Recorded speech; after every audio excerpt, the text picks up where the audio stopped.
12 जानेवारी हा दिवस तुमच्यासाठी, माझ्यासाठी आणि प्रत्येक भारतीयासाठी हा स्फूर्ती दिन आहे.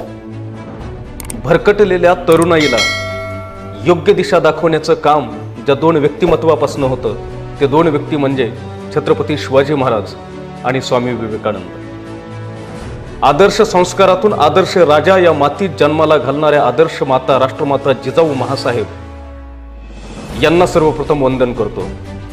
युवकांच्या ओठावरचं गीत हे त्या देशाच्या प्रगतीचं लक्षण असतं, म्हणून युवकांचा आदर्श स्वामी विवेकानंद यांनाही नतमस्तक होतो. खरं तर भरकटणाऱ्या तरुणाईला आदर्श विचार देणारे विवेकानंद हे तुमचे माझे खरे आयडॉल्स असले पाहिजेत. आव्हानाचा डोंगर पार करून यशाची कर्तृत्वाची पताका डोंगरावरती फडकवण्याचं सामर्थ्य म्हणजे विवेकानंद. मला 100